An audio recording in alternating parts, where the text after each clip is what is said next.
Báwo ni nǹkan? Àlàáfíà làwà sà. Àlàáfíà ni o, a kú sáwọ́dé yìí. Ẹ pẹ̀lẹ́ sà, báwo lè rí ọ̀dọ̀ yín sà? Ọ̀dọ̀ wa wà òkè, gbogbo ọmọ Odùduwà nílé lóko, àní tójúlẹ̀ mọ́lẹ̀ o. Mílì gbogbo àwátà wà ní diaspora ní agbára Ọlọ́run aṣọ adélé àtàlàáfíà kankan ní sí wá. Àmín o. Àsìkò kòró yìí, kòró ò ní kó wa lọ́mọ lọ, kò ní kó wa lẹ́bí lọ. Àmín o. So gbogbo béèrè tẹ bá ní fún mi, mo wà mí by standby nítorí pé ọmọ Odùduwà tọkàntọkàn ni. Mo kàn ní kí n béèrè wípé Prince Níyì Oyèwọlé ni mo mọ̀. Mo fẹ́ kẹ́ jẹ́ kí gbogbo àwọn èèyàn mọ̀ bẹ́ẹ̀ ṣe jẹ́, mo mọ̀ pé ìlú mọ̀kárí ni yín. Bẹ́ẹ̀ni. Mo fẹ́ kẹ́ ṣe a little introduction about yourself, sir. Okay. Orúkọ mi ni Prince Níyì Oyèwọlé aka Gaddafi. Ọmọ Ọlọ́run gun Ògbóyè ni mí. Ìlàládéwà ìlàkànkó adérí, ọmọ Odùduwà tọkàntọkàn ni mí. Èmi náà dẹ̀ ni bàbá Oòduà nílùú yìí. Èmi náà tún ni president Ọ̀ṣun Descendant Union. Bẹ́ẹ̀ tí mo rí ni pé òye tá ń sọ̀rọ̀ lọ́wọ́lọ́wọ́ ń sìn, ó ti sọ lẹ́nu, ó ti ṣàkóyàkọ́. Èmi ni màá pè ní baby mama ni màá pè, nítorí pé ìyàwó báyẹn kì í ṣe tẹ́ ń pè níyàwó tó ń pè láya. So lórí ndọ́ọ̀pù ni pé gbogbo bó ṣe ń bú ọba, bàbá kábíyèsí Ọ̀nìrìṣà, kábíyèsí kádépẹ́ lórí kí bàtà pẹ́lẹ́sẹ̀. Bàbá tèmi ti rí látijọ́ sọ̀rọ̀ rí, tó ti pè mí fún dínà rí, tó rán wá sí bíbá ẹni láṣìá. Bàbá yẹn ó dẹ̀ jẹ́ ọba jẹ́ pé nígbà àwọn ọba tó ti ń wá sílùú yìí, kò sọ́ba tí ò ti wá sílùú yìí táwa ti tẹ́pà lọ́mọ lọ pàdé wọn láti airport,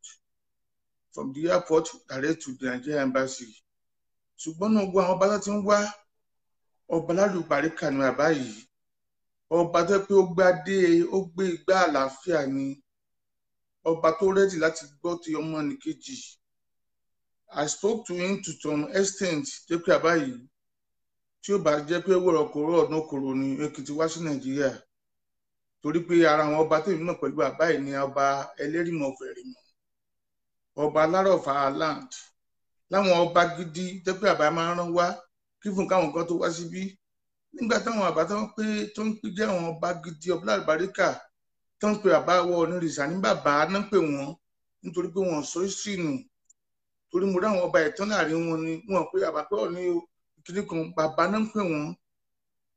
nítorí pé ipò bàbá náà wà. Ká mú ọdún orí kúrò ń bẹ, bàbá yìí gbádé, bàbá yìí gbé igbá àlàáfíà. Kí ló wá dé tí wọ́n ń fàbùkù kan lóyàn bẹ́ẹ̀? Ẹ wò mí, ó dá ká sọ ń sìn, tábàdé sọ kò ní dáa, torí àwọn tó wà Nàìjíríà kí wọ́n máa fi ti gbọ́ ni. A ti ń gbègbèsẹ̀ lórí legal proceeding lórí ọ̀rọ̀ ẹ̀, torí pé ẹlẹ́ṣẹ̀ kan ò ní lọ láì jìyà. Ṣẹ́gbọ́n mi, agbẹjọ́rò wa tàbí bá sọ̀rọ̀ pẹ̀lú àwọn àbábọ̀ kankan àtàwọn èèyàn kankan tó yẹ pé wọ́n jẹ́ èèyàn tí wọ́n nífẹ̀ẹ́ àbá ìdénúdénú, ìyẹn bá wá Ọ̀nìrìṣà. Kò ní ìdíkà bá sọ̀rọ̀, bàbá ti ṣe fárárá, wọ́n ti ṣe fàríjòrò, wọ́n ti ṣe fọ́wọ́n ọ̀tún, wọ́n ti ṣe fósì. So àwọn èèyàn báyìí wọ́n ti dìde, tẹ́bí kábíyèsí kan sọ pé àmì òòrùn yín tó báyìí, ẹ̀yẹn máa wò ó. Ṣé Báláǹdì ló ń gbé? Nígbà tí ìjọba Nàìjíríà bá kọ́lẹ́tà sí Yálàǹdì pé kí wọ́n bá wọn bọ́ńdù ẹ̀ sí Nàìjíríà kó wá gbẹ́jọ́, sí kò ní lọ ní. Níjọba Nàìjíríà wà ẹ̀dẹ̀rẹ̀, èmi mọ̀ bí tí màá kẹsẹ̀ sí jẹ́ pé fún àwọn ọmọ bọ́ńdù ẹ̀ dé Nàìjíríà lọ dẹjọ́ tó fẹ́ jẹ́, torí gbogbo tó ṣẹlẹ̀ ní sọ́kàn ọlọ́pàá bíbá ẹ̀. Bó ṣe ń bú ọba, bó ṣe ń bú jòyè, àwọn aráàlú wa gan ònú, àwọn Yorùbá wa gan òdùn. So mo lè sọ fún àwọn ọlọ́pàá tán bá rí títì tó bá tún gba lójú gba nínú, torí wọ́n ṣe máa ná, wọ́n máa ń lù lálùgbà ni. So wọ́n rí kí wọ́n má tún adigun tún lù ú, kó má tún lé mi ni mo tún ní kí wọ́n máa na òun, torí kò sí kálọ́rọ̀ wọn ní Ọlọ́run ló wà lẹ́yìn mi ni. Ó ti fẹ́ sọ̀tà lù tèmi di èrò ẹ̀wọ̀n, irọ́ pọ̀, kò sí rọ́tò lè pa. Bẹ̀tí tí mo rí ni pé nǹkan kan wà ní ọpọlọ ẹ̀ tó ti turn from 6 to 9 so kò ṣe dáadáa torí if not so onírìṣà kọjá àbá tóbi lọ́mọ ó kọjá bàbá tóbi lọ́mọ tí kò máa gbẹnu sókè a máa bú onírìṣà a máa bú bàbá wa Aláàfin Ọ̀yọ́ kò sọgbà tí òkè ń gútùn ẹgbẹ́ tó sọ ní bàbá Aláàfin Ọ̀yọ́ àwọn bàbá àbèjì kéékèèké ṣé pé ọmọ àlè ní ọlọ́ọ̀bá yóò dùn tí wà ọ̀rọ̀ wa dayọ̀ gbogbo bí ìta fẹ́ tán bá fẹ́ kí wọ́n bá béèrè máa dá wọn lóhùn obìnrin yẹn ẹ máa wò ọdún náà ni. ẹjọ́ sà nígbà tí Esther Aboderin tó ń sọ wípé òun fún ọba Onírìṣà lówó kí ni nǹkan tẹ́ rí sọ sírú ọ̀bẹ yẹn. irọ́ funfun báláwú ni tó bá ní pé kán káàárọ̀ kí n lọ wò ta wò ṣé báwo ni wá sí bíbá ẹ gbogbo oúnjẹ tá a jọ jẹ dínà gbogbo everything ọ̀fẹ́ ló bá dé wọn even bẹ́ẹ̀ ètò bá wù lọ́kàn ọ̀nà òbí lọ́wọ́ wà ẹ̀wọ̀n tó wá gbégbá lẹ́yìn ọba yẹn àjọ mú tíjọ ṣe fàájì tó àtún ní so ọ̀nà ò gbọ́wọ́ lọ́wọ́ ẹnìkan kan gbogbo tó ń sọ yìí irọ́ funfun báláwú ni irọ́ funfun báláwú sọ́ọ̀ni ló pe ọtí ní àbọ̀yìn ló pe dínà tọ́ni fẹ́ máa gbó lọ́wọ́ ẹranko yìí ibo lọ́ní ti mọ̀ rí àwọn tó ń jọ lọ kí Ọ̀ọ̀ni wọ́n wà láyé wọn tí kú náà wọn ṣe opposite kan sọ̀rọ̀ bó jẹ́ pé àwọn kankan wà jẹ́ pé ló burúkú ọmọ Yorùbá ni wọ́n mo dẹ̀ bílí pé wọ́n tàn bá fún wèrè ẹ̀ lówó kò yẹ kó máa bu ọba Ọ̀ọ̀ni ṣe tí èèyàn rí fín kábíyèsí Onírìṣà ibi tó gba Yorùbá ti ṣẹ̀ wá nìyẹn ẹni bá ń bú Onírìṣà tó bá tiẹ̀ ń bú ẹni ọba kọ́mọ́jọ́ ni ènìyàn máa lè ní ẹni ẹ ti sọ pé òun kì í sọmọ Odùduwà àgídí kí ló ní fẹ́ràn wájú ẹ̀ òun ló fẹ́ fọ́ ni ọba tó tán ni nàá ẹ̀yin náà wò ó kí ẹ máa tó pọ̀ bá yẹn ro owó mọ́ra ó gbọ́jà mọ́ra ó ṣe bẹ́ẹ̀ mọ́ra ẹ̀yin náà rí pé ẹni yẹn sì kì ní irọ́ funfun báláwo gbogbo ẹ̀ kábíyèsí Onírìṣà ọba tó jọba lọ ní o wọn jọba fún àfún olówó wọn wá yẹ wá sí wọn á promote culture wa ni wọn lọ sí John dog náwó gbogbo ogun mẹ́rin ìlú lágbé wọn dé kò dẹ̀ síbi tí ẹnìkan kan ti fún kábíyèsí lówó mà tán lọ ṣùgbọ́n tó ń sọ yẹn irọ́ funfun báláwo ni o ìgbà tí kábíyèsí wá sí ìgbà ẹ ńlá ṣíà ṣe ló sá lọ sí Turkey torí ká lóyún kò sá lọ sí Turkey ni ìgbà yẹn ni mo fẹ́ sọ fún kábíyèsí ni pé kán lọ gbé e wá síwájú kábíyèsí kó wá sọ bó tó fẹ́ sọ ṣùgbọ́n ó gbọ́n ó sá kúrò nílùú ni gba kábíyèsí tó padà tán ló tó padà sílùú yìí tí ó mọ tó ń ṣe. ó ní ẹ̀sà ó tún sọ wípé kó tó nípa máa wá sórí ọ̀rọ̀ ti tọ̀dọ̀ yín gangan mo fẹ́ ká kọ́kọ́ sọ̀rọ̀ tó bàbá wa Onírìṣà kábíyèsí ó ká sọ àtòrí ẹni tí ò sọ ṣe ká sọ torí ó ní òun ti ṣe kéèsì tán pé òun máa gbé Onírìṣà lọ sí kóòtù ní Ireland pé kó máa expect lẹ́tà. irọ́ funfun báláwo ni àfi yí àwọn tó jẹ́ tọ̀ ní gan máa gbó nǹkan lọ sí kóòtù tó lówó lọ́wọ́ ni ariwo lásán ló ń pa wọ́n ní òfìfú àgbà ló máa ń pa ariwo bóun fẹ́ gbọ́n ní lọ sí kóòtù ni o báwọn tó nífẹ̀ẹ́ ọ̀rìn fẹ́ gbé lọ sí kóòtù ni o ó dìgbà yẹn náà. ó dáa Ọlọ́run akọ àmọ́ ṣe ẹ̀sà dọ́ọ̀gì ẹ̀sà wèrè ó máa tó bá tásìkò àti àgbẹ̀ fúrọ̀ máa là ẹ jọ sà báwo gan lẹ ṣe pàdé ẹ̀sà dọ́ọ̀gì yìí ẹ má bínú o báwo lẹ ṣe pàdé ẹ̀sà dọ́ọ̀gì yìí. wọ́n ní rìnkùnrin ní múyàn rírìkúrì à ń gbà mí láyé yìí tí èèyàn bá sọ pé òun fẹ́ ṣàánú ọlọ́mìkàṣe ní anìkan kọrin ó ní ìrọ̀rá ṣe o torí bá ti pọ̀ jù ó máa ń kó táwọn bá ti pọ̀ jù àánú ni mo ṣe fún un torí ọ̀rẹ́ mi kan wà mi ìjẹ̀tú ní kí orí ìgbà tó rẹ̀ ti ṣẹlẹ̀ mo ti bí ìka ẹni ẹ̀kọ́ rẹ̀ mi mọ́ torí pé èèyàn ò ní rí wèrè kó nítorí ìṣòwèrè ṣe èèyàn. A lọ síbì kan ní London ní àwa ń bọ̀ láti ó wá wọ bọ́ọ̀sì àwọn àánú ẹ̀ torí pé a lọ sí kankan àgbẹ̀mọ́tò lọ tó èmi dẹ̀ ń gbé Dover ní London ó wá wọ bọ́ọ̀sì àwọn àánú ẹ̀ àwọn wá ń bá wọn lásìkò àbí báyìí ló ń lọ àwọn yẹn ní àwọn ọmọ bẹ̀ pé ẹ jẹ́ àlè Gaddafi nìyí bùrẹ̀ ní kọ́ wà wọlé pé màá ju ìgbẹ́ fún gbà tó dé pé mo bọ́ọ̀lù ẹnu bọ́ọ̀sì ó rí fine boy mo mú débi tó ń lọ́dọ̀ àwọn òyìnbó tó ń lọ mẹ́bí ó ń wá sẹ́nu along the line ló ti pé I exchange fún máa ń pàgbọ́ mi a máa ń sọ̀rọ̀ ayé ìgbà yẹn as a young as a man say one or two things ó bó ṣe pè mí nìyẹn ìgbà yẹn ń gbé Labro Grove ẹ wo distance láti Dover sí Labro Grove à ń sọ̀rọ̀ bíi almost 2 hours journey nínú London yẹn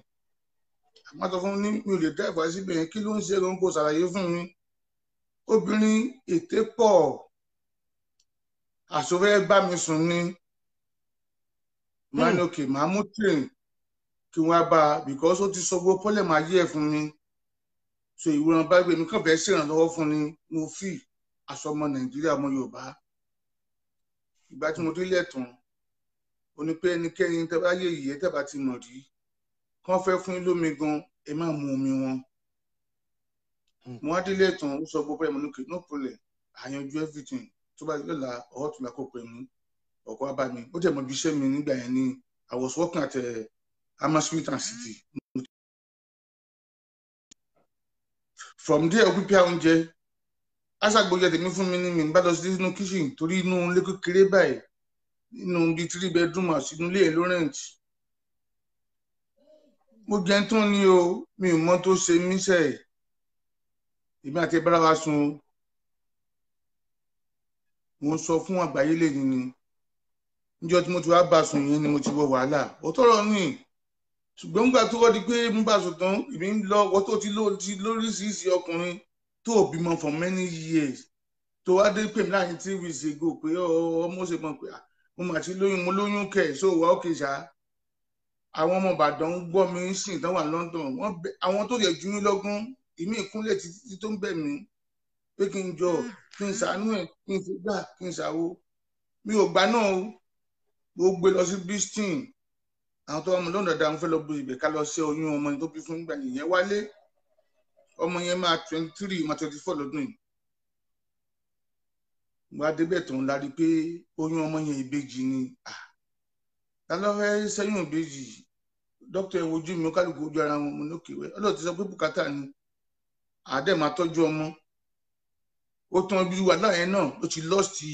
ìkànnà oyún ẹ̀ tó fi tó ń pòpẹ́tì kejì ìjọ mo láti wọ gbá ẹ̀ kí n má sọ̀rọ̀ jù ìlú lá mo ti pàdé ẹ̀ ìjọ ẹ̀ mo ti wọ wàhálà ẹ̀yin ọkùnrin ọlọ́run máa fi sẹ́ẹ̀ sọ bó wà o àjàntálá ni ẹ̀ bá pàdé irú ẹ̀ tọ́lọ́ bá yọ nínú ìgbèkùn ẹ̀ ọlọ́run nífẹ̀ẹ́ nìyẹn ni ọ̀rọ̀ mi ò jù bẹ́ẹ̀ lọ. láti fún wa kó London àtúnwádé ìlú ìtàn ni mo wá rí gbé mo wá ṣe wá rí ní London máa ń lẹ́yìn ọlọ́run bó ogo èmi nìkan ló máa ń mi ò rẹ bí ẹ̀rí ẹni tí ò lẹ́bí tí ò ní ràn ní bó ṣe wà mi ò rẹ bí ẹ̀rí mo fi sílẹ̀ èmi lọ́lọ́run ẹ̀ ó bímọ kejì yẹn tán fún mi bíbá ẹ̀ torí bí wọ́n bímọ ń gbàwé báyìí ló bẹ̀rẹ̀ wàhálà tó fẹ́ sọ mí di gbẹ̀wòrán ní èmi dẹ̀ rí ọkùnrin ogun lèmi àjà náà gbà má ìtọ́kọ̀rọ̀ wọ̀ sí ká ní mi sọkùnrin tó strong ni irú òyìn á ti sọ mí di dìdì ó fún mi lóògùn jẹ náà ọ̀rọ̀ tí ẹ pọ̀ tí n bá ní kí n máa sọ̀rọ̀ ọ̀rọ̀ pọ̀ mo láwọ́ báyìí tí mo fomi lò lójú ayé báyìí face to face so àwọn yẹn ẹ bọra obìnrin ní ẹ tó lọ bá yọ nú gbèkùn ẹ owó lọ́nà olóṣèlú sí o tẹ́nìkan bá kọjá ayé ẹ̀ sì máa dáná sun èmi àjà náà kí n pa mẹ́tò kúrò wọ̀ sí ìyẹn tó sùn lé tó bá ẹ lẹ́rù àná jẹ́ kí n mọ̀ pé ayé ń jẹ ayé ìyẹn ń gé èèyàn mi ò bílíìfù nínú ẹ̀ tẹ́lẹ̀ bẹ́ẹ̀ tí sì mo dùn pé ayé ń bẹ èèyàn wà gbogbo wọn lọ́rọ̀ máa dájọ́ fún àti tó ló wọn ní Amẹ́ríkà gbogbo bó ti ń ṣe pẹ̀lú ọba yẹn kò dùn mọ́ mi nínú rárá ọba yẹn kì í sọba bẹ́ẹ̀ ọlágbàdúrà wa. bàbá wa o bàbá wa inú mi dùn pẹ̀lú ọ̀rọ̀ tí mò ń gbọ́ yìí ṣùgbọ́n ọ̀rọ̀ kan ṣe mí ní kàyéfì torí wípé tí ò bá jẹ́ wípé ó ní nǹkan kan tó jẹ tẹ́tà lẹ́kù gbogbo nǹkan tó ṣe kò yẹ kó máa ṣe tó ń ṣe fẹ́yìn tó dẹ̀ tún ṣe fọ́gà wa. ó jẹ kẹ́lẹ́ ẹ̀kùn gidi nínú ẹ̀ nígbà míì tí èlú máa ní pé ìyá òun fẹ́ wá láti Nàìjíríà kó wá jọ wọn lóyìnbó ẹ̀yin ọkùnrin ẹ má gbà ó tẹ́wàá mọ̀ ìyá ìyàwó yín dáadáa ẹ má gbà á nígbà tí mo wá fi sílẹ̀ pé mi ò fẹ́ mọ́ I left her over 17 years ago mo ti fi sílẹ̀ that was 24th of March 2003 ìjọ burúkú èṣù gbóyún ni ọlọ́pàá mẹ́jọ ní wà lórí èmi nìkan lọ́nà ọ̀pá ní just because ó lọ sí Nàìjíríà I gave her 30,000 euro mo fún lọ́dún náà mo sọ pé ó sọ ọ̀tá mi di ẹdun arin ilẹ̀ Ọlọ́run ló ní kí n má kí ìsìn wà láyé kan wà láyé bàbá tó bí mi lọ́mọ ló bá ra lé sí Ìbàdàn Ìbàdàn láyé ìgbà yẹn báyé kí lè jẹ́ bíi 3.something million bàbá mi torí kún mọ́ bọ́ fún ẹ̀dá ó ra lé yẹn bíi 2.something million that was 2002 so ilé yẹn lórí fèjì rí 2003 ọ̀nà àwé kọrin bàtó ti rí àwọn òbí mi tó ti rẹ́bí tí mo ti jáde tó ti mọ bí wọ́n tán ti wọ́n fún Gaddafi is a very strong man tó ti gbórí sí because I was a boxer for your state before kun tó kún Ọ̀ṣun mo rò pé nínú Ìbàdàn yẹn ní oṣù Ìbàdàn bẹ̀ẹ̀ táwọn àbẹ́ ò lẹ́nu tó mi náà.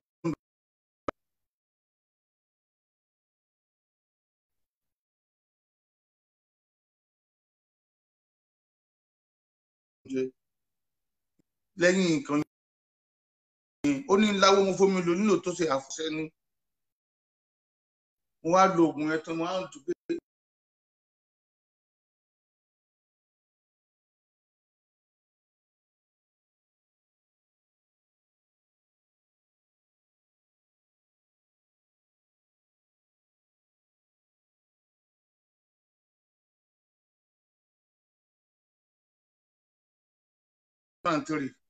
mi ò sún mọ́bìnrin ọkùnrin tó rí ìsìn fúnra mi gan.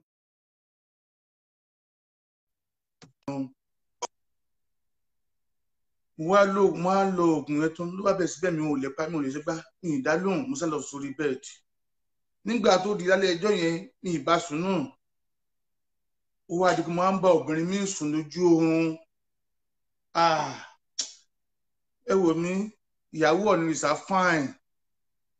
ìyàwó wòlíì mi Moses Muideen Kasali fine láwọn obìnrin lóṣìṣì báyẹn mi ì tí ì rí obìnrin báyẹn láyé mi rí o wọn á bá a sùn tán pé kí n ti ìyá padà kí n pápẹ́ báyìí ṣe ló dàbí ọ̀bà mọ̀dò ó dúró débi pé mo yẹ pariwo nìyẹn kí leléyìí ní àti ìgbà yẹn ọlá apá ẹyẹ ń bẹ èèyàn wà mo fi dúpẹ́ ọ̀rọ̀ tí ẹ̀pọ̀ nù mí tí mo rẹ̀ máa ṣe síta tó kún bọ ẹranko èèyàn àjàǹtálá ìyá tó bí lọ́mọ ló pọ̀ ògùn fún agbára tí ìyá ẹ̀ ní ló pọ̀ yìí lọ́wọ́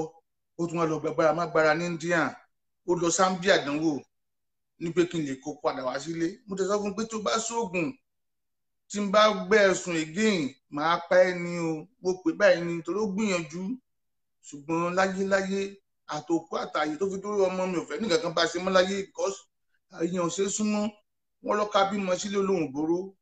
òun kan fún rẹ̀ oró ni bẹ́ẹ̀tì kò sí bẹ́ẹ̀ nǹkan ṣe fẹ́ lágbára tó láyé yìí Ọlọ́run bá jà wọn kan lọ Ọlọ́run máa mú kò dé ní pẹ́ kò ní jìnnà agbára Ọlọ́run. bàbá wọ́n fún yín ní accusation táwa ń gbọ́ tí mo fẹ́ kẹ́ ẹ sọ fáyé wọ́n ní kí nìdí tẹ́ fẹ́ pa ọmọ yín èyí tẹ́ Sábọ̀gì bú fún yín. mi ò lè pa ọmọ òun ó sọ débẹ̀ gan pé àwọn ò ní fún mi 2 million bẹ́ẹ̀ máa pa ọmọ tó bí gbogbo ohun tí mo ń sọ yìí náà mo ní irọ́ ní irọ́ funfun ó kò ń pa irọ́ mo sọ fáwọn kan pé nígbà tó ń tewé tó ń bú ọba tó bá ta diamond abọ́ lọ́hùn náà gbogbo ètò ìdè níta yìí náà tó ń gbà wọn bá sàkámà jẹ ní because tí wọ́n bá jẹ́ pé ewé ló ń ta lóòótọ́ mi ò mọ bí wọ́n ti kọ́ sí ewé o tó gbẹ́sì máa ti ẹwọ́jọ wà kò mú àgbórí tóbi tó wá rí ewé tó ń ta sí i mo yọ pé ó kẹsẹ̀ gba àwọn ọ̀rọ̀ kan tó pọ̀ ẹjẹ́ǹtì ni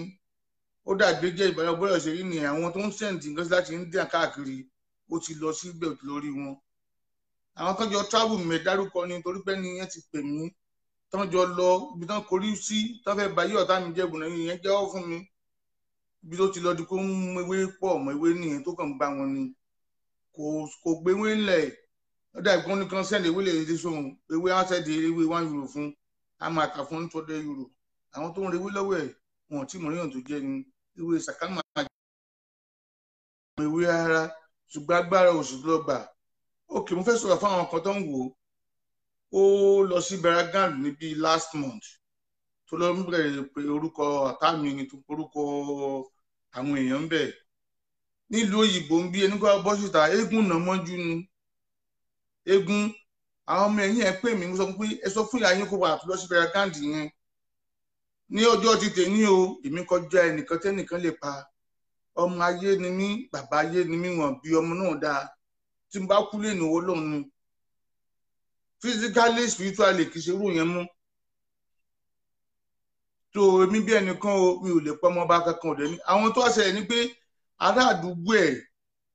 ọmọ kan kọ ọmọ ẹ ní Michael ọmọ Nàìjíríà náà ni bàbá ẹ̀ jẹ́ Bámbọ̀ mẹkáníìkì nílùú yìí ọmọ ẹ̀ nígbà tí ń ṣe káàrẹ̀ sínú ẹ́sítéètì wọn lásìkò kòrónà yìí níbi 11 something or 12 lóru náà fi mọ́tò gbára wọn jẹ́ pé ìyá gidi bá ní náà ọmọ 21 years kí ni wọ́n ṣe ń ta at that time so kábíyèsí kọ́ ló fi mọ́tò gbá o ọmọ ẹni ló fi mọ́tò gbá gbogbo tó wọ́n pé irọ́ funfun lọ́rọ́ ẹ̀ irọ́ ti pọ̀ jù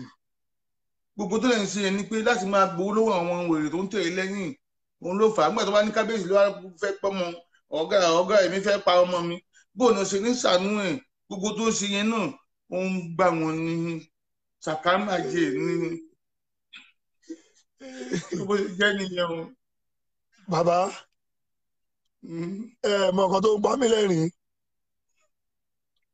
àwọn ajá ẹ́sádọ́ọ̀gì wọ́n ti wà lórí ètò. ẹ máa wà ń bẹ ara máa ń ta wọn ní ara ń sọ oríṣiríṣi kan náà sọ ó ń pa mí lẹ́rìn. kò sí kátẹ́lẹ́ sọ tí ò tẹ́ mi lọ́rùn. gbogbo wọn bó ṣe ń bú ọba Ọ̀nìrìṣà wọn ò ní kérò Èkó délé. àṣẹ gbogbo wọn tó wà bí tó wà Nàìjíríà náà tó ń jọ ń kọ́wọ́ papọ̀ òfò lẹ́ máa ṣe pátá. àṣẹ lágbà Elédùmarè ọba ògo àṣẹ. bàbá ẹ jẹ́ ká máa bẹ́tò wa lọ wọ́n ní wípé láti gbàtẹ́ ti délùú Island pé ẹ ṣiṣẹ́ kankan. ní mo ní pé táwáyé bá sọ̀rọ̀ dà òun náà máa fi búlọ̀ tó bá yá àwọn òbí wọn láyé ń sìn wọn mọ̀ lóun ló ní pé àdúrà ló gbé mi ró. ní 2-3 years ago mo ní association kan bíbá ẹ African Irish Sport Association and I founded the association to bring all the ethnics together so that we can help each other and we'll be able to support the Irish sport, cultural and social activities because àwọn náà dúró tí wà tó ń gbà wá tọwọ́ tẹsẹ̀. ó wá dijọ́ kan wọn mi kan wá gbé máa ń gbọ́n tòmí fún wọn kán gbé lọ sọ̀gbọ́n máa ń ní different event wọn yẹn wá fi mọ́tò yẹn gbá máa ní kí n gbé sọ́dọ̀ mẹkáníìkì mi àdúgbò rẹ̀ ní mẹkáníìkì yẹn wà. bó ṣe along the line mi pé mo kun mọ́tò mi kò ṣe tó máa rí mi tí ò ní mọ̀ pé èmi ni mo kọjá lọ torí I painted the car Irish flag ló ara ẹ̀. bó ṣe ní gàrájì náà ní àṣomọ́ sàdúgbò àwọn akankan oríṣiríṣi gbà wo but because wọ́n ṣe live show lọ́wọ́ wọ́n ṣe pè mí nìyẹn wọ́n á lọ tún padà wá yẹn bí ẹyin mo ti gbá lójú pé why you recording me lẹ́yìn tí mo gbá lójú yẹn mọ́tò yẹn ọlọ́run ọba ògo ni ò pa mí. I had a very fatal accident. Jẹ́ pé accident kan ṣe ṣẹlẹ̀ gan ẹ̀mọ́ kò lọ wáyé nínú because pure before the time àwọn pásítọ̀ kan mi kan sọ mi pé bàbá ẹ ṣe gbélé o ẹ má jáde mo gbààwẹ̀ fọjọ́ 7 mi ò kú òun ilé àwọn ọmọ mi máa ń pè gbà mí pé kan àmì ìràn kan wá lẹ́yìn ìgbà yẹn ọlọ́run ò pa mí recently mo ṣe ń wà okay because if not because of abroad mo máa lo ọ̀pá rìn ni èyí lóyìnbó ìbà fún ohun lẹ́yìn ọlọ́run ògo òyìnbó ló tún kù ní tó fà á nìyẹn but medically mo ti wà okay nísìnyí I can start working at any time pẹ̀lú pé mi ò lè ṣe síyàn iṣẹ́ agbára kankan tó bá strong mi ò lè ṣe because of the injury I sustained ọ̀rọ̀ mi ṣe jẹ́ mo pé táláyé bá sùnyàn dà oní máa fi bú lọ́la tó bá yá ọ̀nà máa fi búyàn. ọ̀rọ̀ mi ṣe rí mo fẹ́ yọ̀ǹda yín díẹ̀ báyìí ṣùgbọ́n kí n tó yọ̀ǹda yín kí ni àwọn ọ̀rọ̀ yanjú tẹ́ ẹ lè gba àwọn ọmọ Oòduà tí wọ́n ń ṣọ́ máa lè. bẹ́ẹ̀ ni ọ̀rọ̀ yẹn náà gba ọmọ Oòduà ni pé ilé làbọ̀ sí ní oko ẹnikẹ́ni tó bá ti tàpá sí ilé tó ti wá ìta máa lé padà torí ẹ jẹ́ ká tún bí Nàìjíríà ilẹ̀ Yorùbá tẹ̀sí máa dá ní ká máa rò gbogbo bá ṣe ń fẹnu àbùkù káwọn bá wá yìí kò bójú mu torí pé asọpá fẹ́ gba Odùduwà kingdom nígbà tí bá ń bú àwọn orú Ọ̀nàrìṣà tẹ́ ń bá àwọn bàbá wa Aláàfin of Ọ̀yọ́ tẹ́ ń dípò àwọn bàbá wa Ọ̀jọ́ wá lójú àwọn wo gangan làwọn fẹ́ pẹ̀lú lórí ta fẹ́ gbé jókòó pé ẹ bá wa ṣe nǹkan báyìí nítorí pé mo fẹ́ fún àwọn yẹn wa ní sàǹpù ẹ̀ ọkàn Kábíyèsí Ọ̀jájá gbogbo pé a ní Àmọ̀tẹ́kùn lénìí pẹ̀lú ìrànlọ́wọ́ àbáyé ni nítorí pé àwa tá wà ní diaspora à ń bá wọn sọ̀rọ̀ ìjàpátẹ̀ ìnáwó yìí wọ́n lè má wá sí lóyìnbó wọ́n láwọn ọba tí wọ́n rán wá sí lóyìnbó ọba torí èmi ni mo wà ní Oòduà mo wà ní different association ni mo wà so àwọn ọba tán rán wá bí Nàìjíríà ṣe máa da bí ilé Oòduà ṣe máa da báwa gan táwọn lóyìnbó kan ṣe máa nígbàdùn so àdúrà tí máa gba gbogbo yín ni pé ẹ jẹ́ ká má sọ lẹ́nu ẹ jọ mo fọlọ́run abẹ̀yìn ẹ̀yin tẹ́ máa ń tẹ̀lé àwọn èèyàn tó ń fi amọ̀kú kan ọba ẹ wò mí ó bá yóò bá fi àjẹ yín ọba ọ̀run á fi àjẹ yín o nítorí pé ẹlẹ́ni tọ́nà máa ti fi ṣe ọba owó ọdún ọ̀bọ̀ ògo ló gbé síbẹ̀ kò wá dá káfẹ́nu àbùkù wọn ẹ jọ mo fọlọ́run abẹ gbogbo ẹ̀yin ọmọ Yorùbá pátápátá ẹ jẹ́ ká di àṣà wa mú tó sì lọ síbẹ̀ ọmọ Yorùbá mi gan wà àti sọ Yorùbá gan lásìkò tá a wà yìí ó nira fún un torí pé èdè yẹn ti ń kó lẹ́yìn èdè wa ó tún wá bẹ àwọn ọmọ Nàìjíríà náà láwọn ìjọba wa náà mílẹ̀ yẹ Yorùbá kí wọ́n kàn pọ̀ sí Yorùbá sísọ language yẹn kó jẹ́ compositing torí pé kálá mú àṣà wa dáadáa láti lé tá a mú gidi dáadáa tó ráyè ìgbà tá a lọ sí school wá ní don't speak no particular so kí ni ìdí àfẹ́ tàwọn èèyàn torí no school bó o la máa ti máa di ká máa wọ ọba Kábíyèsí mímọ́ bá wa kan Adésùnjẹ Adérẹ̀mí kó ló máa ń fọkọ àbáyẹn láyé àbáyẹn wa kéré tó fi dúró bàbá Olúbùṣe àwọn òṣìṣẹ́ ìgbà táwọn ẹ̀fẹ́ joyè ní 1980 ṣé kó tó ń dánwò yìí ó lè bàbá Olúbùṣe tó wù ní kò pọ́síbù ṣùgbọ́n torí bàbá ẹ̀ jẹ́ èèyàn Ọlọ́run òun ló fà á mo bẹ̀ gbóyún o ẹ̀bẹ̀ ni mo bẹ̀ gbóyún ẹ má jà sọ lẹ́nu ẹ jẹ́ ká gbọ́n bá ti máa gbé àṣà wa ní àrùgẹ ni ẹjọ́ Ọlọ́run àdó tì wá kò dá kọ́mọ Yíbò ẹ̀ lọ́rọ́ ọmọ Yíbò kó bu ọba ilẹ̀ Yíbò. ó dà pé ẹ tí lè lọ o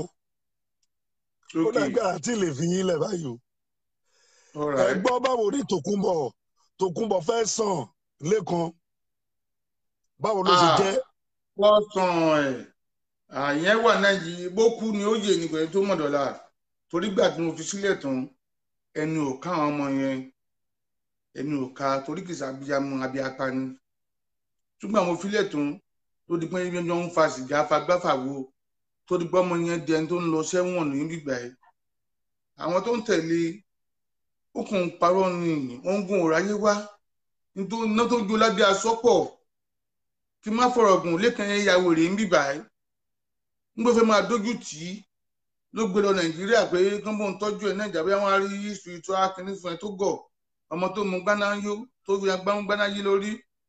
àdúrà wo ni ìṣẹ̀lẹ̀ kan fẹ́ gbà fún àbí kán máa gún lábẹ́rẹ́ nígbà kó fi kàmẹ́ dáhùn ó dé Nàìjíríà ni ọmọ tó gbọ́dọ̀ ti wúùjì tó gbé gbogbo ṣe lọ píṣọ tó lọ gbérin tàlọ́ ẹ̀ tí ò jẹ́ kánú Nàìjíríà lè fẹ́ lọ dán nǹkan mú kó yọ ẹsẹ̀ mọ́ lẹ́yìn bó ṣe lọ Nàìjíríà nìyẹn ló ní kó má jẹ ọmọ mọ́lẹ̀ tọmọ àtọ́jú ẹ̀tàn ibi tọmọ ti tú lókùn tó lọ nìyẹn ọmọ yẹn kú ọmọ yẹn yè kò mọ ibi tọmọ ẹ̀ wà dọ́là tó gbogbo tó mú nìyẹn mo sọ pé ntẹ́yẹ̀ ti bàjẹ́ ní kòkò láti kó ọmọ tẹlómìn tó ṣẹlẹ̀ sáyé ẹ̀ gangan nìyẹn bọ́ọ̀rù ẹ̀ sì rí mo sọ yẹn gbádùn dé báwọn pọ́nmọ́ yẹn ó ti gbé lọ nàìjà ó dùn mí gan pé ó ṣe bá gbọ́mọ lọ nàìjà bí dẹ́kun ti bẹ tọ́jú ẹ̀ nílé yìí ṣùgbọ́n ọmọ ti jákùn kọ́lọ́ ọba ọlọ́run máa dáríṣẹ̀ jì mẹ́ pé ọlọ́run nìkan ló dáríṣẹ̀ jì Tòkunbọ̀ jì because ó ti bayé jẹ́ ó bayé àwọn ọmọ ẹ̀gbọ́n ó bayé ara ẹ̀gbọ́n jẹ́ gan ẹ tó ti jayé ọmọ ẹ̀kún mọ́ tiẹ̀ so what do you expect n tó ń dùn n tó ń bá jó lábẹ́ aṣọ ó pọ̀ gan ni o má ní máa sọ ọ̀rọ̀ pọ̀ gan ọ̀rọ̀ pọ̀ nínú ìwé kọ́bọ̀ even though first daughter ẹ̀gbọ́n náà first daughter ẹ̀ professor tó first daughter ọmọ gidi ni ọmọ yẹn ọmọ lágbàdìkà ni torí tó bá dùn lè sọ̀rọ̀ ọ̀rọ̀ sí lẹ́nu ẹ̀ wọ́n ní ìyàwó mi aṣẹ́wó ni ìwọ náà ọkọ̀ aṣẹ́wó mo fi ń pé mò ń bu ọ̀rọ̀ ẹ̀ mọ́lẹ̀ mo ti dàbí silent for many years ìgbà tó wá bá a débi àwọn ọba ìmọ̀ àrí pé nù àwọn wèrè kan ní fílẹ̀ pọ̀ fi mí tajà ni I know torí gbó tó ń sọ wọn gbà bẹ́ẹ̀ dà kó wá fèsì mi ṣùgbọ́n àánú ẹ̀ ṣe ni ọkọ ọmọ ẹ̀ òyìnbó ibi tó búlì ọ̀bẹ yẹn dé ọ̀bẹ yẹn pokùnso ni tó wà ń gara ẹ̀ just because òyìnbó yẹn flirt pẹ̀lú ọmọ nàìjíríà kan ó dẹ̀ jọ fún ọmọ ìyàwó ẹ̀ nulẹ̀ jọ tí Tókunbọ̀ mọ̀ báyìí ó búlì òyìnbó yẹn tó gùn ẹ̀ fi pokùnso ni mo fi sọ pé kó gbé mi lọ sí kóòtù sọ pé òyìnbó yẹn kọ lẹ́tà sílẹ̀ ó fẹ́ sun ara ẹ̀ dé ẹ̀wọ̀n ó dẹ̀ máa dé ẹ̀wọ̀n èmi àti ẹ̀ ní court case next month yìí lọ́dún 24 of June á dẹ̀ wá rí pé àwọn tó ń ba ayé wọn jẹ́ ni mò ń protect torí wọ́n nà ní kóòtù last year ó láwọn tó ń nà ní kóòtù yẹn pé mo ní kí wọ́n á nà òun àwọn tó ń búlé ayé wọn nà nígbà tí èèyàn bá bí bèjì tó láwọn bèjì àwọn ọmọ wọn yẹn ó ń bára wọn sùn just because òun báyà wọn jà òòrùn tí kò náà bímọ tiẹ̀ náà ìkan ọmọ ilẹ̀ kan wà nílùú yìí wọ́n ń pè Bọ́lájí kọ́nà ọba kó bá mi fọ̀run kẹ́ ọkọ ẹ̀ ṣàkó níbi 3 weeks ago ni olódàlé ọmọ yẹn rú ọkọ wa kó Dublin ó lọ sí London tọkọ bá wà Dublin pẹ̀lú ìyàwó ẹ̀ tọjọ́ ń jẹun tọjọ́ ń ṣe ni tọgbọ́n ẹ̀ máa lọ kú sí London ni ọgbọ́n yẹn wá kú 3 weeks ago ń sìn ṣé ọkọ̀ àjòkó sílé wà fọkànbalẹ̀ pé ilé tó dàrú ọkọ̀ bọ́ yẹn ti kú sọ́wọ́n bàdánù bọ́ tí mo sọ yìí ó ti kú sìn mo ní atrocity ẹ̀ṣẹ̀ ti pọ̀ jù Ọlọ́run nìkan ló máa dájọ́ fún bó ṣe wà ní. Bàbá Gaddafi ọ̀rẹ́ yín mélòó níyàwó yín ti sùn pẹ̀lú. a ti sùn pẹ̀lú 3 wọ́n bẹ̀ mí láàsì náà ibi táwọn míì ti fẹ́ bà mí jẹ́ nu wọn mo máa lọ bá Gaddafi gbá Gaddafi àwo ìkànnú tọ́lẹ̀tì gan-an ti bá a sùn wọ́n pè Mandela ìyẹn tẹ̀ kí n sọ̀rọ̀ ẹ̀mí bí àbúrò jẹ́ tó ẹ̀dá mo ṣe mọ̀ ìyẹn jọ tí ẹ̀ mọ̀ pé mo ká wọn pé wọ́n fẹ́ra wọn báyìí ìyẹn fò ìwò sákùn lù nítorí pé bàbá àgbo lè mi inú ilé mi mo lè command bóyá sọ bàbá ayé lè mi ní gbogbo mẹ́rin ìlú yìí ọwọ́ mi ló wà ọwọ́ Ọlọ́run dẹ̀ ní o torí wà tèmi ń wù ní tó gan bó ṣe wà yẹn inú ilé ló ń gbóngbó living body ní tó ní life ń lù yìí ẹni lọ pati náà kó lọ sí fídíò pé wọn pati Áfíríkà kò possible wọn máa dàgbé èrò bóṣúgà ní máa bò so gbogbo máa lórí títì ó ń wẹ̀yìn ní nǹkan tó mọ̀ pa àwọn tó ok àwọn ọmọ ọ̀fẹ́ náà ń pè mí tó ń gbogbo ọ̀fẹ́ táwọn ọ̀fẹ́ máa rí títì ìwọ̀n ní ìlú ni wọ́n máa ná ra wọ́n á lù so wọ́n dákẹ́ tó ń sọ ni kán rí títì kan rí mákẹ́ẹ̀tì bẹ́ẹ̀ bó ṣe wáyé ni onóòkè kọjá àdúgbò ẹ̀ ló gbé ìlú fún wọn ṣe fídíò kámẹ́rà all the time so that wọ́n máa tàkì òun á lè ní record so kò ní life so ọlọ́gbàdúrà wa o bẹ̀tàdúrà tí mo gbà ní pé gbogbo ẹ̀yin ọmọ Yorùbá ẹ má jà sọ lẹ́nu kámbà lọ sàkọyàkọ. ẹ ṣe bàbá wa ẹ pẹ́ fún wa Ọlọ́run á wà pẹ̀lú yín tó bá di ìgbà tẹ́ bá dé kóòtù Ọlọ́run á dúró tì yín torí gbogbo wọn tó ń sọ ní pé ó ní gbogbo island police ló wà ní ìkáwọ́ òun ló ń pọ̀ tó wọn. irọ́ funfun gbáláwú ló ń sọ yẹn tó bá di 2024 màá tún ṣàlàyé bó ṣe máa lọ àwọn tó lù ú wọn wà láyé náà àwọn yẹn ti kọ sílẹ̀ pẹ̀lú ọlọ́pàá pé bó ṣe ní ayé àwọn lára rèé bó ṣe rí àwọn yẹn wọn àtọlọ́pàá tó bá lọ́lọ́pàá wà lọ́wọ́ òun wọn sì fẹ́ lọ bá wọn yẹn nínú ilé wọn bí abọ́lọ́pàá kó lè bá wọn yẹn mo sọ fún wọn nìyẹn they make a lot of different complaints about her to the gadi bẹ́ẹ̀ torí pé ó jẹ́ dúdú sí dúdú wọn kàrọ̀ yẹn kún mo sọ pé ìpínlẹ̀ wọn bá pàjọ yẹn náà máa dúró táwọn yẹn pé wọ́n ti fẹjọ́ sùn yín ẹ̀yin lè take proper action on this woman so mo gbé bá dé bó sì gbòòrò bó sì wà yẹn ti tún máa nà án ìjọ mo ná èmi mo ń gáàdì ẹ̀ náà wọ́n ti fẹ́ nà ti pẹ́ ìjọ mo ní ẹ̀yà ẹ̀bẹ̀ sí ìlú nọ́bẹ̀ sí nínú bó ṣe wà yẹn because wọ́n respect mi nílùú yìí ìjọ mo ti ní ọ̀rọ̀ ẹ̀kú lọ́rọ̀ mi kán bẹ́ẹ̀ sí ní ṣe bá ṣe wù kọ́ sóò lè má báyé àwọn èèyàn jẹ́ kó máa ní kó máa go free wo tèmi ń sọ yìí wọn gbà bẹ́ẹ̀ dáa kó lóun fẹ́ gbóná ojú ẹkùn mi wọn ti bí dáa wọn ti bí o. bàbá ó dà pé báyìí fẹ́ kẹ́kẹ́ máa lọ lọ́pọ̀lọpọ̀ question wá mo fẹ́ béèrè question kan ẹjọ́ ṣé lóòótọ́ ni Tòkunbọ̀ Abọ́dẹ̀rìn ní ajá tó ń sìn. ajá yẹn kò sìn ajá máa láàbìn ajá yẹn ń lalala ajá yẹn ló ń ṣe àyè tèmi nígbà mo sì fi sílẹ̀.